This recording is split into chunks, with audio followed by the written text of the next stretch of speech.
হয় জলের পরিমাণটা তাড়াতাড়ি যদি জলীয় বাষ্পের পরিমাণ যদি বেশি হয় তাহলে কি হবে জলের পরিমাণ যদি বেশি হয় তাহলে জলীয় বাষ্প বেশি হয় সেখানে বেশি পরিমাণে কি হবে অক্সিজেনের সরবরাহ এসে সেটা কি করবে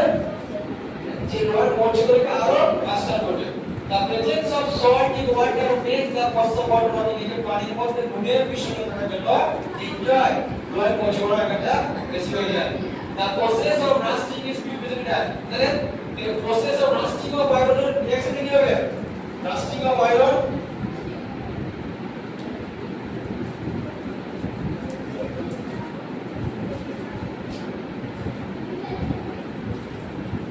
লোহার মৌলগুলো তাহলে আয়রন তাহলে হচ্ছে 4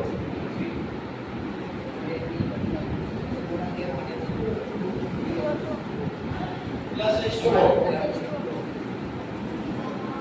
তাহলে কি হবে রিঅ্যাকশনটা যদি আমরা কি করি কি হবে আয়রন হাইড্রোক্সাইড 2 H2O3 H2O ঠিক আছে এটা কি রাস্টিং অফ আয়রন এটা রাস্টিং অফ আয়রন ফর্মুলা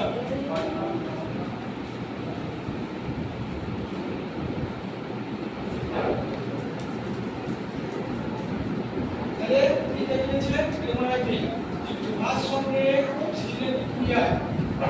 লোহার সঙ্গে অক্সিজেনের বিক্রিয়ায় জলীয় বাষ্প উপস্থিতিতে এটা যে জলীয় বাষ্প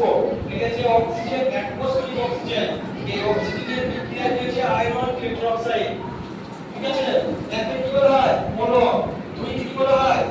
ট্রাই কি বলা হয় ট্রাই চারটি বলা হয় টেট্রা পাঁচটি বলা হয় পেন্টা হেক্সা সেপ্টা অক্টা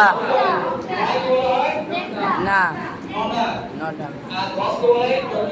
টেকা ঠিক আছে এগুলো কি একটু জার্মানি কম্পিটিশন মনে হবে ঠিক আছে তাহলে আজকে কত এখানে থাক